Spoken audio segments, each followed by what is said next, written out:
Hi, my name is Andre and I'm the wealth wingman here at ProsperUs. So this is going to be a third-part series of the product mechanics and information. So previously we've covered stocks and ETFs, bonds, and now today we're covering mutual funds. All right, so to launch the trade ticket, you can click on the last traded and you'll see under the trade ticket here that's going to look different from the previous two products that we've covered earlier. So the type is subscription-based because, well, mutual funds are not exchange traded. They are basically managed by the fund. So if you actually key in the notional amount of which you actually wish to invest in, all right, in Sing dollars, you can see below that there's actually no cost. So we're not actually charging any commissions for mutual funds. Below that is your cash available, so how much you actually have in your account, and the minimum investment amount. So do take note that while the bottom here is showing in USD, the amount that you've actually input here is in SGD. So do take note, you might have to do a small little calculation on your own. So to launch the trading conditions, you can click on the I button here. As you can see under trading rates, no commissions for mutual funds. You will, however, incur some FX conversion, all right, if your base currency is US dollars, and you can see that the fund is listed in SGD. So there are ongoing charges as well to take note for mutual funds.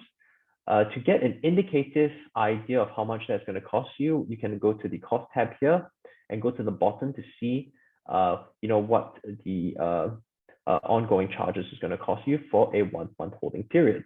So there are some assumptions in place, so do take note, have a read through, and these are just indicative and not the actual costs, but they are going to be pretty close to what you're going to be paying.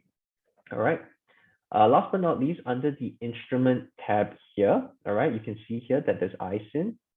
Okay, the ISIN is the unique identifier.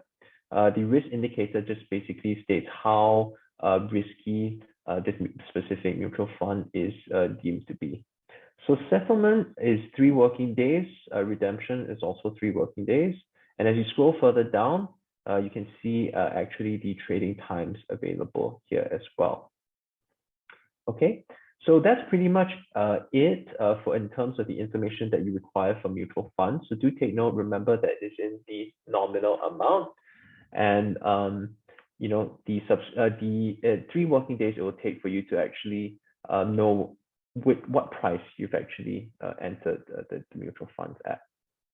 Great. Now that I've shown you how you can actually access information in the Boost platform, I will now show you how you can actually see the same in the build as well.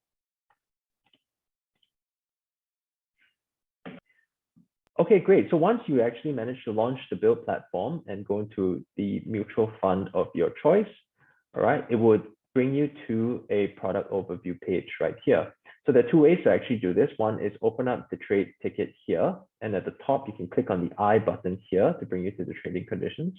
Or alternatively, you can click on the I button here to launch the trading conditions as well. So as you can see, it is consistent throughout the Build and Boost platforms. You'll see the cost, trading rates, and instruments information available here as well. So if you require any further information or if you have any queries, please feel free to reach out to our ProsperUs team and we'll be happy to assist you. Thank you.